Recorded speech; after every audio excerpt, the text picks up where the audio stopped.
할렐루야. 예수 그리스도 이름으로 하나님 말씀 증거하겠습니다. 우리 다 같이 하나님 말씀 마태복음 7장 21절부터 27절까지 말씀을 다 같이 찾겠습니다. 마태복음 7장 21절부터 27절까지 말씀을 저와 여러분이 한 절씩 교독하도록 하겠습니다. 21절 나더러 주여 주여 하는 자마다 천국에 다 들어갈 것이 아니요 다만 하늘에 계신 내 아버지의 뜻대로 행하는 자라야 들어가리라.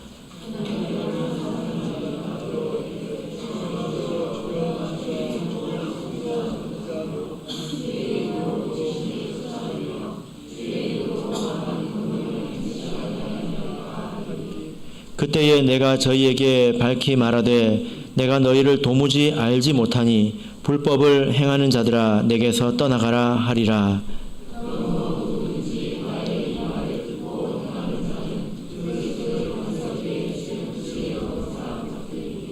비가 내리고 창수가 나고 바람이 불어 그 집에 부딪히되 무너지지 아니하나니 이는 주초를 반석 위에 놓은 연고요.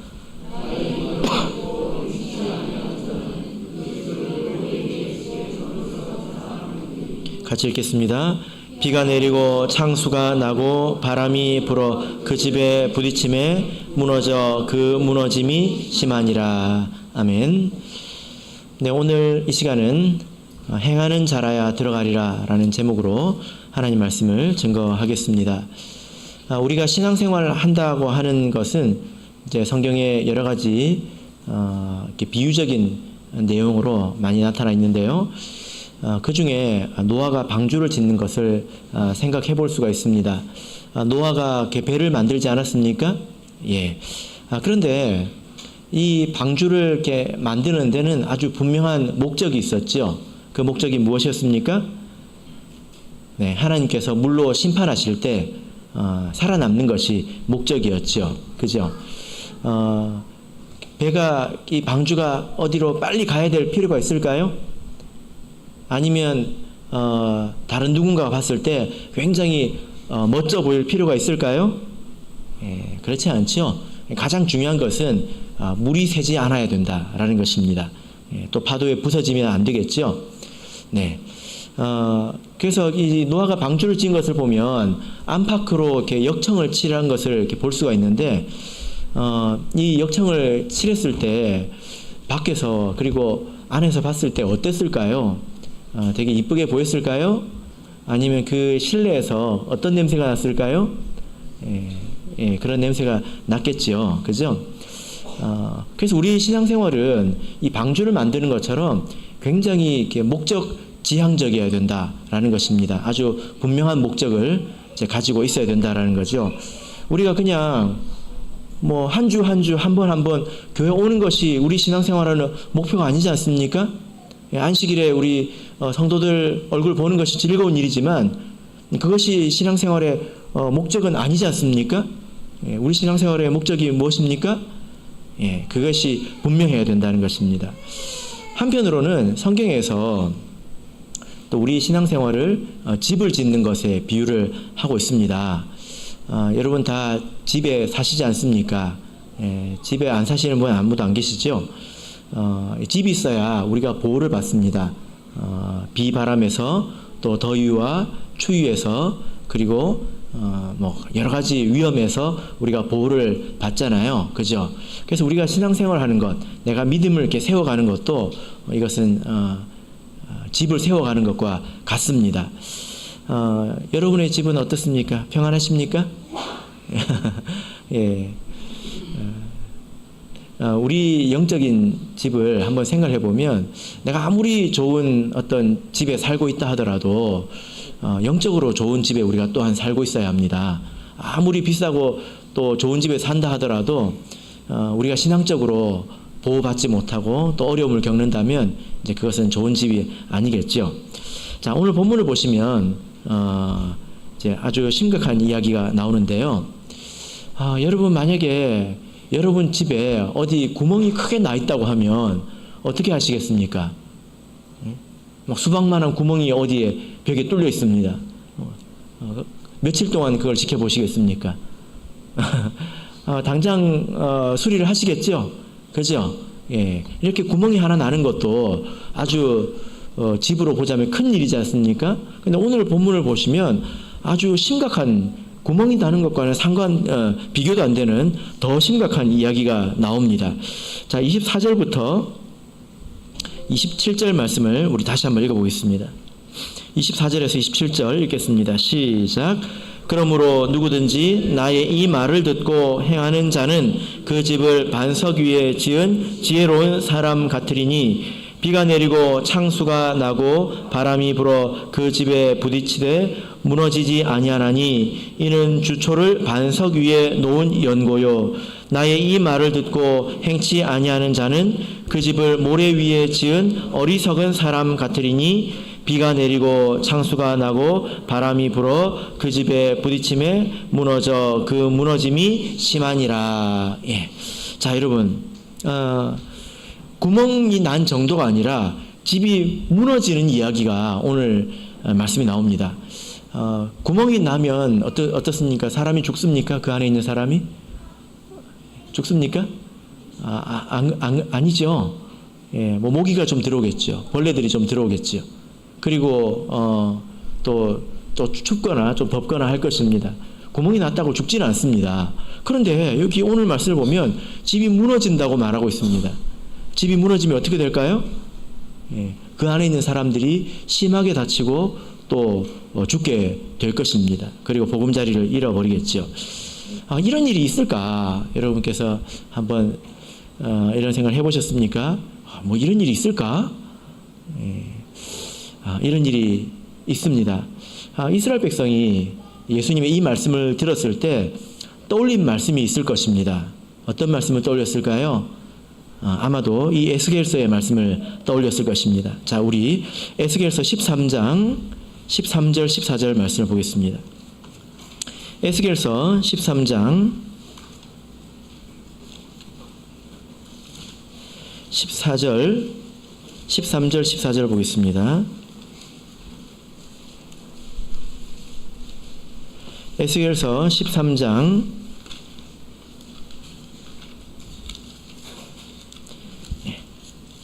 13절 14절 자, 읽겠습니다. 시작.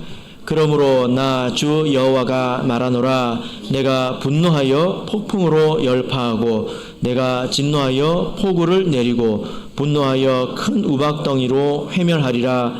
회칠한 담을 내가 이렇게 회파하여 땅에 넘어뜨리고 그 기초를 드러낼 것이라. 담이 무너진즉 너희가 그 가운데서 망하리니 나를 여호와인 줄 알리라. 아멘. 자, 이 말씀을 보시면 바람과 비가 이렇게 등장합니다. 이스라엘은 비가 내릴 때 굉장히 많이 내려가지고요. 강이 없던 곳에 강이 생깁니다. 그리고 심지어 지금도 버스가 떠내려갈 수 있을 만큼 굉장히 큰 이제 그 물결이 형성이 됩니다. 지금 그 말씀을 하고 있습니다. 그런데 이 말씀을 보니까 이제 바람과 이 비를 보내시는 분이 누구입니까? 예, 바로 하나님이시죠. 그죠? 예, 하나님께서 진노하셨을 때 이렇게 바람과 비를 보내신다 이렇게 말씀을 하고 있습니다. 자, 그러면 하나님께서 누구에게 이렇게 진노하셨을까요? 왜 하나님이 이렇게 진노하셨을까요?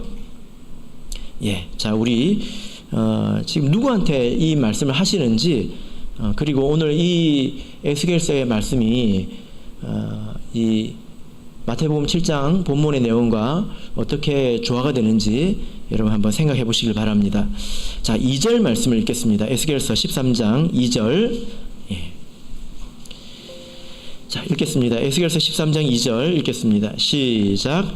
인자야, 너는 이스라엘에 예언하는 선지자를 쳐서 예언하되 자기 마음에서 나는 대로 예언하는 자에게 말하기를 너희는 여호와의 말씀을 들으라. 예. 지금 하나님께서 에스겔 선지자에게 말씀하시기를 너는 선지자들을 쳐서 예언하라. 예. 예언하면서 그들을 이렇게 말로 치라는 것입니다. 왜 이렇게 치라고 하실까요? 그 이유가 있지요? 예, 자, 10절입니다. 10절을 우리 같이 읽어보겠습니다. 10절 시작. 이렇게 칠 것은 그들이 내 백성을 유혹하여 평강이 없으나 평강이 있다 함이라. 혹이 담을 쌓을 때에 그들이 회치를 하는도다. 예. 자, 지금 하나님께서 이렇게 이스라엘 나라의 선지자들을 치라고 이야기했습니다. 근데 왜 이렇게 치라고 했습니까? 그들이 거짓된 예언을 했기 때문이라고 말씀하고 있죠. 그리고 이스라엘 백성이 담을 쌓을 때에 그 담에다가 회칠을 했다는 것입니다. 페인트 칠을 했다는 거거든요. 자, 그러면 이 말씀을 보니까 하나님께서 이렇게 폭풍을 보내시고 이렇게 거센 비를 물결을 일으키실 때 누구를 향해서 이렇게 하십니까? 이것은 다른 이방인들을 향해서 하는 것이 아닙니다. 이스라엘 백성과 그리고 선지자들을 향해서 하는 것입니다. 그럼 이게 지금 어떤 내용일까요? 자, 이스라엘 백성이 먼저 담을 쌓았다 이렇게 말씀을 하고 있는데 에스겔서 8장 7절을 보겠습니다. 이 담을 쌓는다는 게 무슨 말일까요?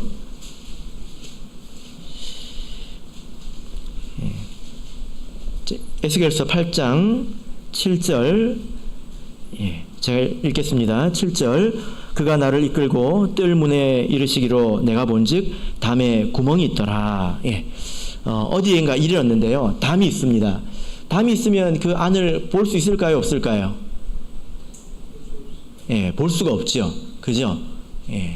근데 이 담에 구멍이 또 있는데요. 8절 보시면 그가 내게 이르되 인자야 너는 이 담을 헐라 하시기로. 그래서 에스겔에게 이 담을 한번 헐어봐라 해서 이 담을 헐어드렸습니다. 그랬더니 이 담 뒤편에서 어떤 일이 있습니까?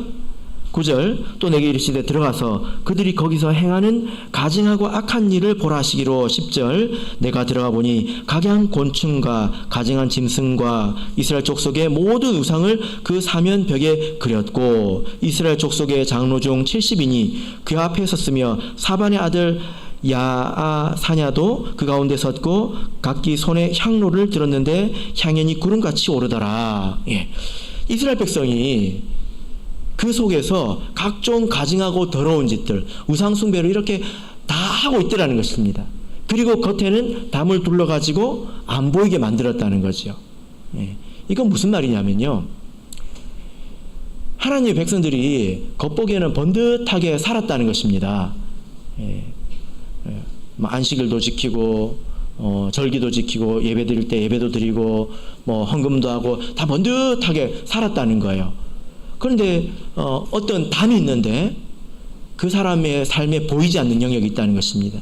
거기에 들어가 보니까 각종 나쁜 짓들은 다 하고 있더라는 거예요. 탐욕과 우상 숭배와 이 거짓과 이런 것들이 가득하더라는 것입니다. 이 담이라고 하는 것은 그런 것을 말합니다. 위선적인 신앙을 말해요. 하나님 말씀은 진실로 믿고 받아들이지 않고 거짓되게 살아가는 것, 그런 위선을 말합니다. 그런데 이 선지자들은 어떤 사람들입니까? 선지자들은 뭘 해야 됩니까? 그런 위선적인 삶을 살 때 선지자들은 책망해야 되고 그리고 바로 잡아야 되잖아요. 그게 선지자 아닙니까? 그런데 선지자가 그 다음에다가 회칠을 하고 있는 거예요. 회칠. 페인트 칠 해줬다는 거예요. 이게 무슨 말입니까?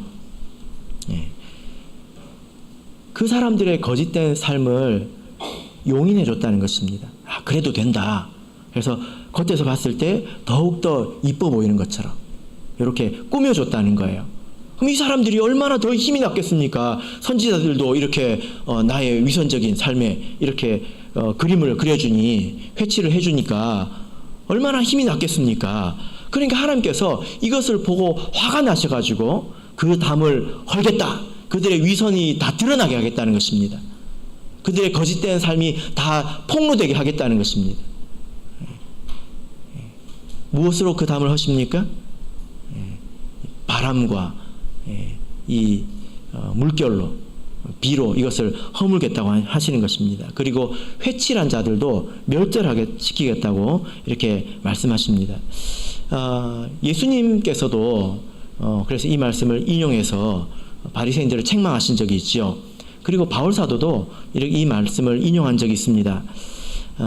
예수님께서 이 바리새인들에게 회칠한 무덤 같으니 이렇게 말씀하지 않았습니까? 그리고 바울 사도도 사도행전 23장 3절을 보면 회칠한 담이여 이렇게 부르고 있습니다. 회칠한 담이여, 겉은 멀쩡해 보이지만 속에는 온갖 위선과 더러운 것이 가득 차 있다, 이렇게 말을 한 것입니다. 겉으로는 경건한 척 하지만 실상은 하나님을 배신하고 하나님을 불신하고 섬기지 않는 그런 마음을 말합니다. 사람을 말하지요. 하나님께서 이런 곳에 비와 바람을 보내서 다 무너뜨릴 것이다, 이렇게 말씀을 하고 있습니다. 우리 삶에 이런 일이 일어날까요? 우리 신앙 삶에 이런 일이 일어날까요? 예. 자, 우리 베드로전서 4장 17절을 보겠습니다. 베드로전서 4장 17절.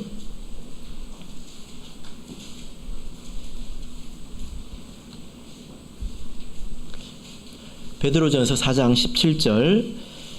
예.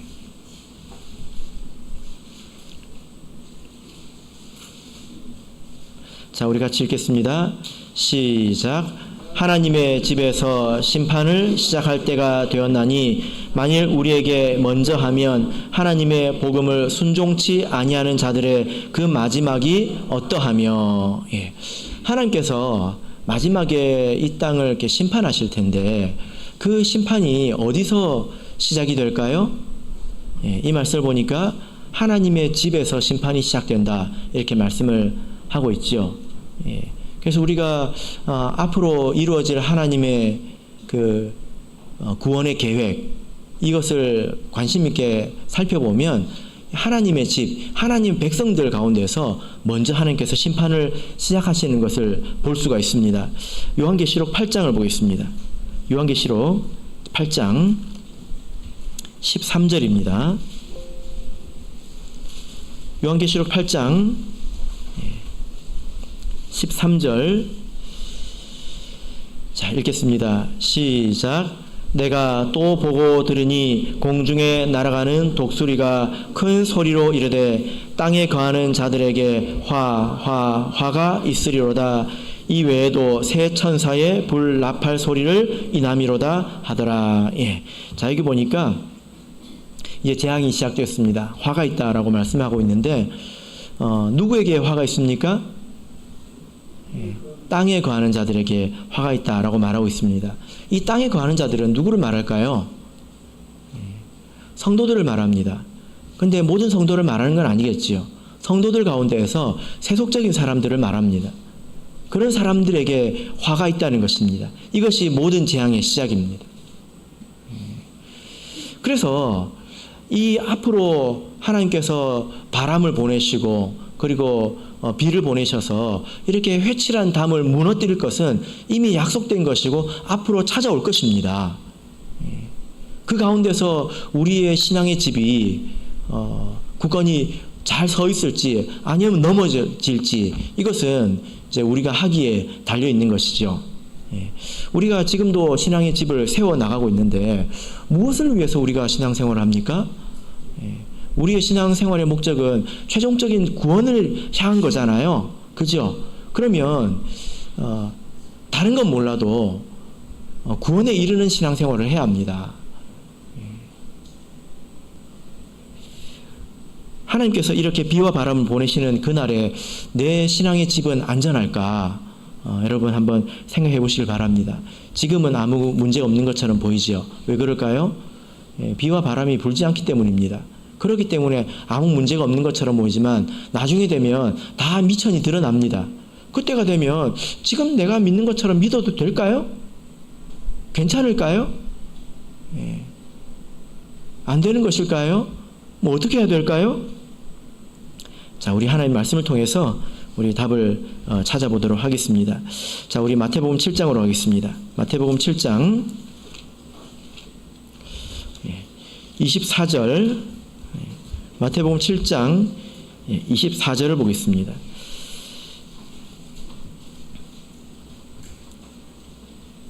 마태복음 7장 24절 읽겠습니다. 시작. 그러므로 누구든지 나의 이 말을 듣고 행하는 자는 그 집을 반석 위에 지은 지혜로운 사람 같으리니. 자, 이 말씀을 보니까 아주 분명하게 답이 나와 있죠. 그죠? 내가 나중에 하나님께서 비와 바람을 보내셨을 때 내 이 믿음의 집이 잘 서 있을지 아니면 무너질지 여러분 좀 두렵지 않습니까? 나중에 큰 미혹의 때가 온다고 그러는데 그때 내가 잘 믿고 있을지 아니면 넘어질지 두렵지 않으십니까? 근데 여기서 보면 분명하게 말씀하고 있습니다. 어떤 자가 반석 위에 집을 지은 사람이라고 말하고 있습니까? 어떤 사람이 안전한 사람입니까?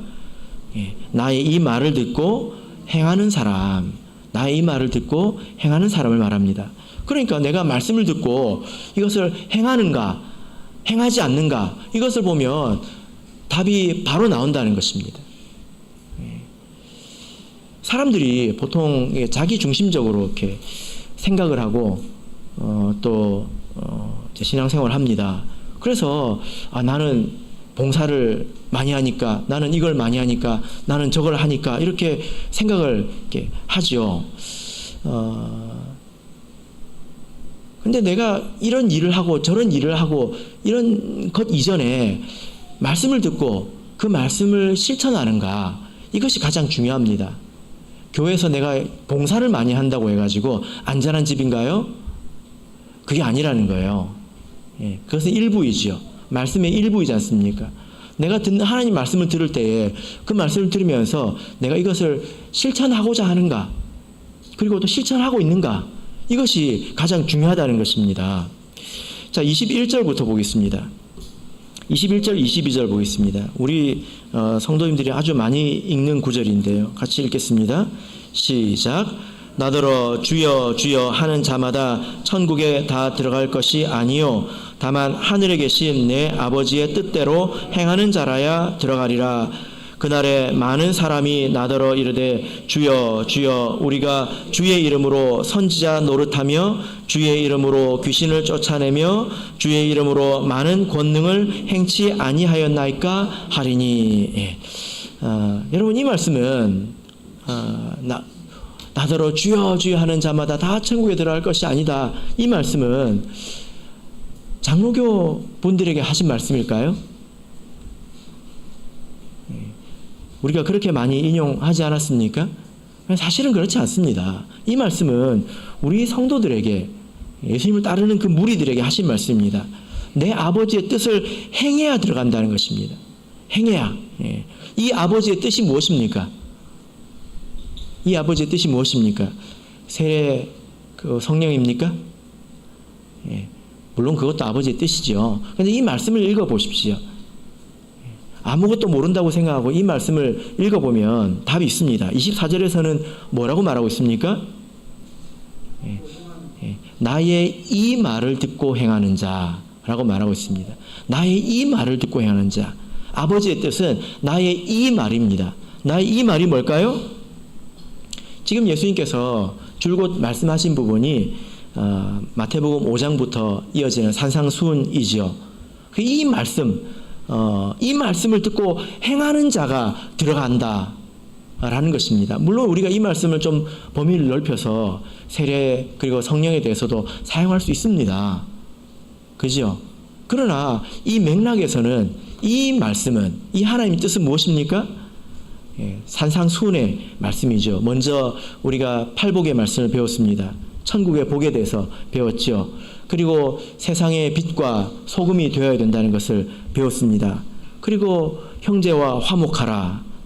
여러분, 이것을 잘 지키고 계십니까? 그러니까 산상수훈은 거듭난 사람들이 하나님의 백성답게 사는 것이 어떤 것인가에 대해서 이제 말씀을 하고 있는 것입니다. 우리가 세례를 받고 성령을 받은 것은 하나님의 자녀로 입양될 때 그냥 도장을 찍는 거지요. 법적으로 도장을 찍는 것입니다. 정말로 하나님의 자녀다운 자녀가 되는 것은 이 말씀을 지키는 자라야 된다는 것입니다. 이 말씀대로 행해야 된다는 것입니다. 내가 세례받고 성령 받으면서 성령을 받아놓고 하나님 말씀을 지키지 않고 여전히 탐욕 가운데 살아간다면 어떤 사람들입니까? 그것이 회칠한 담이지 않겠습니까? 그래서 내가 교회에서 무슨 일을 얼마나 많이 하고 이걸 떠나가지고 내가 말씀을 들을 때 이 말씀을 행하는지 행하지 않는지를 먼저 생각해야 합니다. 내가 교회에서 이것저것으로 섬기는 것이 면죄부가 될 수가 없습니다. 우리 성도님들께서 말씀으로 은혜 받는 것을 참 기뻐하시지 않습니까? 좋은 것이죠. 그죠? 근데 말씀으로 은혜 받는 것이 전부가 아닙니다. 그 말씀을 듣고 그 말씀대로 실천하려고 노력하고 애쓰고 그렇게 해야지요. 여기 보면 주여 주여 하는 자마다, 근데 이 사람들이 뭐라고 그럽니까? 우리가 주의 이름으로 선지자 노릇하며 주의 이름으로 귀신을 쫓아내며 주의 이름으로 많은 권능을 행하지 않았습니까? 여러분 이런 그 목자님을 보신 적 있습니까? 귀신을 쫓아내는 목자님을 본 적 있습니까? 제가 어떤 청년한테 이야기를 들었는데요. 자기 이제 젊었을 때 어떤 교회에서 신앙생활을 하는데 목자님이 예수 그리스도 이름으로 해가 귀신을 바로 제압을 했대요. 그러면서 막 감탄을 막 하더라고요. 그런데 아무리 큰 능력을 행해도, 그렇게 큰 능력을 행한다 하더라도, 그런 일꾼이라 하더라도 그 사람이 실제로 하나님의 말씀을 지키지 않고 그리스도인답게 살지 않는다면 아무 소용이 없다는 것입니다. 아무 의미가 없다는 것입니다. 아무리 유능한 일꾼이라 하더라도 이 말씀을 듣고 행하지 않으면 그리스도인의 다운 성품으로, 그리고 삶의 변화가 없다면 하나님께서 인정하지 않으신다는 것입니다.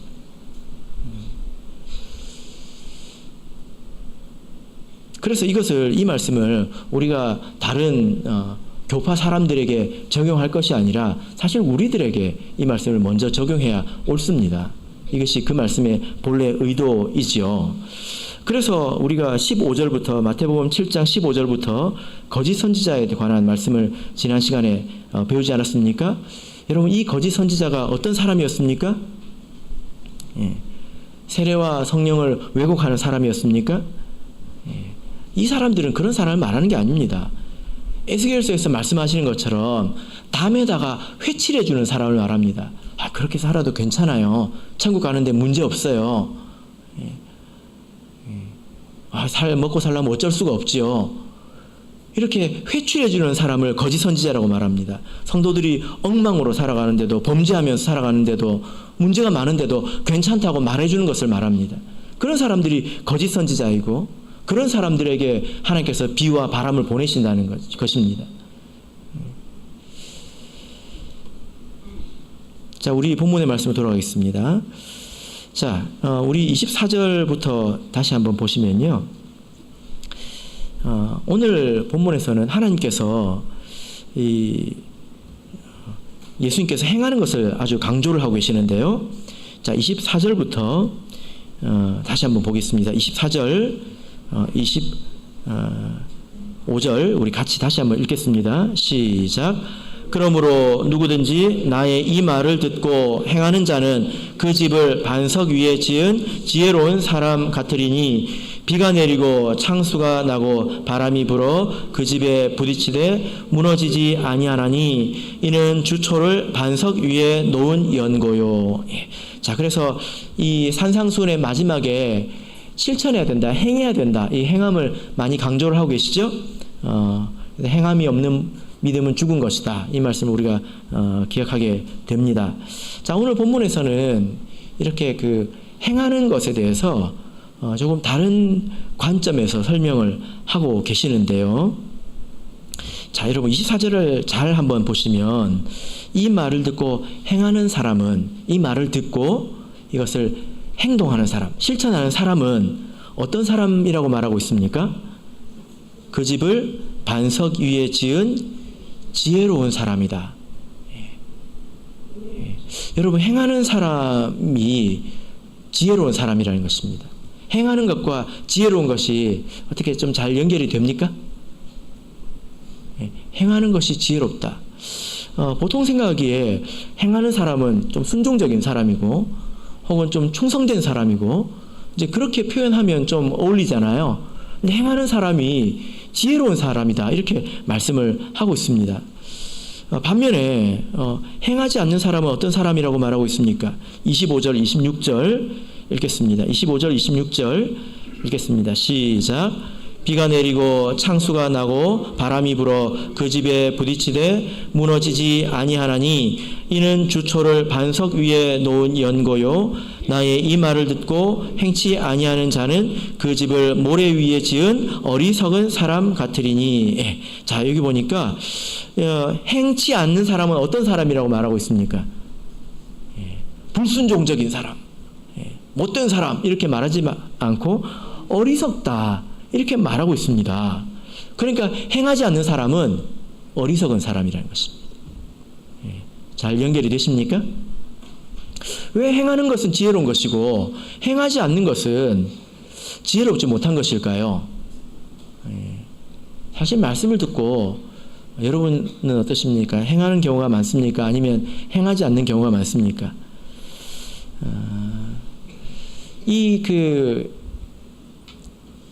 의미를 좀 분명하게 알기 위해서 이렇게 보면 이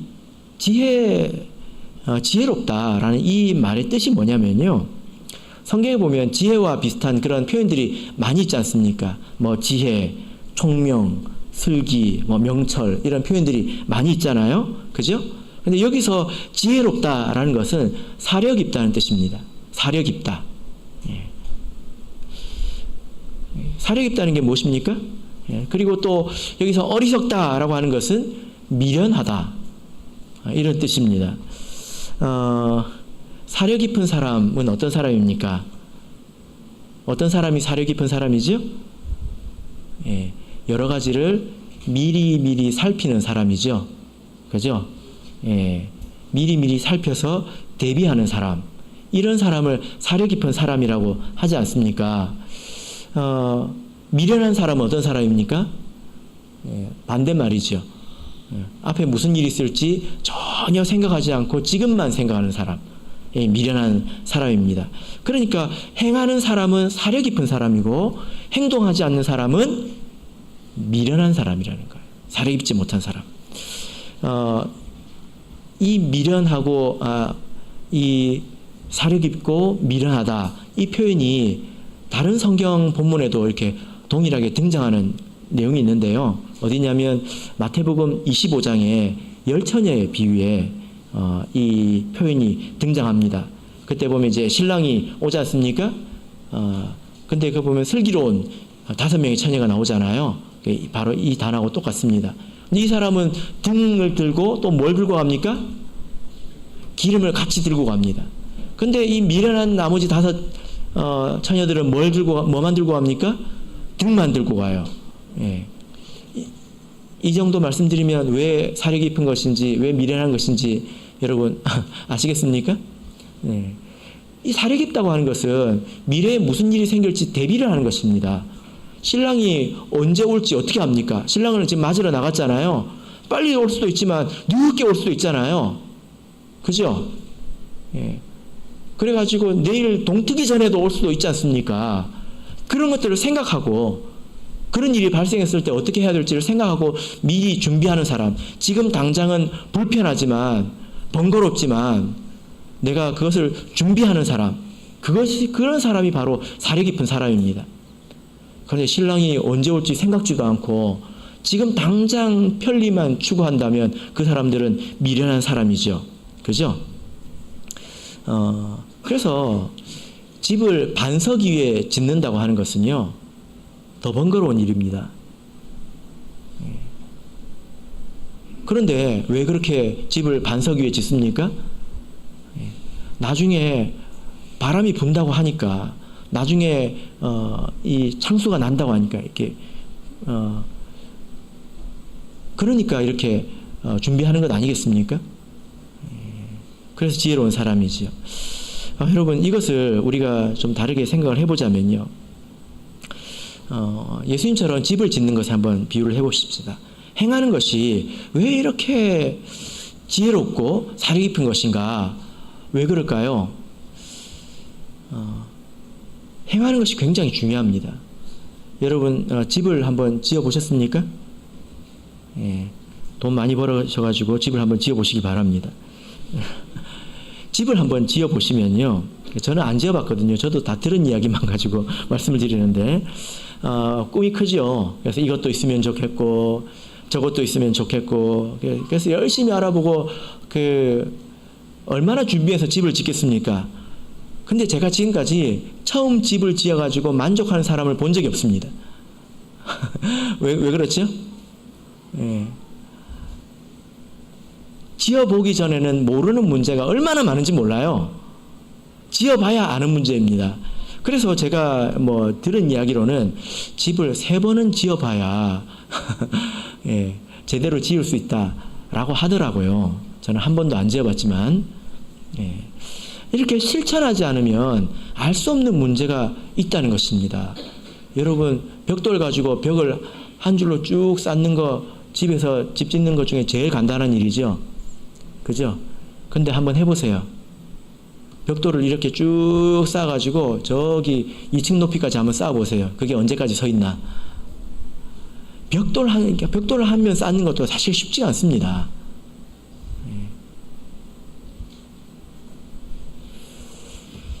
해봐야 압니다. 신앙생활도 마찬가지예요. 신앙생활도 마찬가지입니다. 아무리 뭘 들은 게 많아도요, 해보지 않으면, 실천하지 않으면 그 말씀의 참된 의미를 모릅니다. 왜 그렇게 말씀을 하시는지, 왜 그게 중요한 것인지, 왜 그렇게 살아야 하는지, 그게 손해 같아 보여도 실제로 그게 좋은 이유가 무엇인지 살아보기 전에는 절대 모릅니다. 그래서 내가 실천해 봤을 때, 이게 이런 것이구나 하고 내가 많이 알게 된단 말이에요. 그러면 믿음이 강해집니다. 실천하는 사람이 믿음이 좋아져요. 왜냐하면 그 말씀의 의미를 진짜로 이해하게 되거든요. 왜 믿음이 계속 그대로냐면 계속 머리로만 알고 있기 때문에 믿음이 계속 그대로인 거죠. 그래서 내가 말씀을 계속 실천해 보면 이 말씀이 참되구나, 이것을 내가 알게 되고, 그래서 믿음이 점점 탄탄해집니다. 그래서 그 사람의 믿음은 반석이 집을 지은 것처럼 어지간한 어려움이 와도 흔들리지 않아요. 그런데 생각만으로 쌓아온 믿음은요, 실천하지 않은 믿음은 나중에 어려운 일 생기면 다 넘어집니다. 미혹이 오면 다 넘어집니다. 바로 옆에 모래밭이 있으면 바로 옆에다가 집을 지으면 얼마나 편하고 수월하고 좋겠습니까? 아무 일이 없으면 반석 위에 지으나 모래 위에 지으나 아무 차이가 없겠죠. 그래서 지금 이 자리에도 내가 말씀을 듣고 전심으로 행하는 분도 있을 것이고, 그리고 듣기만 하는 분도 계실지 모르겠는데 티가 안 나잖아요. 보이지 않잖아요. 지금은 그렇단 말이에요. 지금은. 그러나 기억하십시오. 하나님께서 바람을 보내신다고 하셨습니다. 그리고 비를 보내신다고 하셨습니다. 그래서 회칠한 담을 다 무너뜨리고 쓸어버리겠다고, 멸절하겠다고 하셨습니다. 그런 바람이 왔을 때 내가 내 믿음을 굳게 지킬 자신이 있습니까? 지금 아무런 어려움이 없는데도 실천을 못하는데 그때 어떻게 내가 실천하겠어요? 못하죠. 당연한 거죠. 평안할 때 내가 내 자신과 싸워서 실천을 해야 된단 말이에요. 그래 내가 믿음이 자라게 되고 나중에 어려움이 와도 이 믿음이 흔들리지 않는 것입니다. 평안할 때가 기회입니다. 어떤 집사님께서 이제 하신 말씀이 있는데, 하나님께 기도하는 것이 나의 힘이다, 이렇게 하신 말씀을 듣고 어떻게 저런 말을 할 수 있을까, 제가 굉장히 놀랐던 기억이 납니다. 왜냐하면 제가 지금까지 그런 말을 들어본 건 한 번밖에 없어요. 성경을 읽어서 하는 말이 아니지 않습니까? 그죠? 내가 성경을 읽고 그 말씀을 실천해서 기도의 삶을 살아서 그걸 통해서 나에게 주어지는 것이 무엇인지 하나님의 위로가 어떤 것인지 이걸 내가 알기 때문에 그런 말을 할 수 있는 거지 않습니까? 예, 누구라도 사실 감히 그런 말을 잘할 수가 없습니다. 우리가 믿음이 실천할 때에 믿음이 여기에까지 단단해지게 된다는 것입니다. 말씀의 결론 맺겠습니다. 행하는 자라야 천국에 들어갈 수 있다. 예수님께서 말씀을 하셨습니다. 이 말씀은 너희들이 말씀을 듣고 행하는지 안 행하는지 내가 두고 보자 하고 도깨비 방망이를 들고 딱 때리려고 기다리고 있는 그런 하나님의 모습을 말하는 게 아닙니다. 회칠한 담을 기억하셔야 합니다. 하나님께서 수많은 말씀으로 권면하셨고 선지자들을 보내셨고 그럼에도 불구하고 위선적인 삶을 살았습니다. 거기에 선지자들도 타락이 되어서 그 담에 회치를 했습니다. 여러분 혹시 내 삶에 다른 사람들이 알지 못하는 그런 은밀한 영역이 있다면 버려야 합니다. 제가 모른다고 옆에 있는 사람들이 모른다고 하나님 모르시는 게 아닙니다. 버려야 합니다. 그리고 혹 누가 그런 삶에 괜찮다고 위로해 주더라도 그 사람이 회개해야 합니다. 그런 말을 듣지도 말아야 합니다. 이 말씀을 믿으십시오. 내가 신앙생활을 하는 목적은 천국에 들어가려고 하는 거지 않습니까? 그런데 신앙생활을 잘못하면 제일 먼저 매맞는 사람이 됩니다. 하나님의 집에서 심판이 시작된다고 하지 않습니까? 제일 먼저 매맞는 사람이 되고 제일 먼저 비바람을 맞는 사람이 된다는 거예요. 그러면 우리가 신앙생활을 어떻게 해야 될까요? 내가 지금 말씀을 듣고 그것을 믿고 지금 내가 싸워야 나중에 비바람이 와도 견딜 수 있다고 내가 생각하고 지금 실천해야 합니다. 하나님께서 여러분들에게 어떤 요구하시는 것이 있다면 말씀하시는 것이 있다면 내려놓고 실천하기를 애쓰시길 바랍니다. 하나님께서 여러분을 도우실 것입니다. 바로 깨는 저와 여러분이 행하는 자가 되기를 예수 그리스도 이름으로 축복합니다. 우리 다 같이 찬송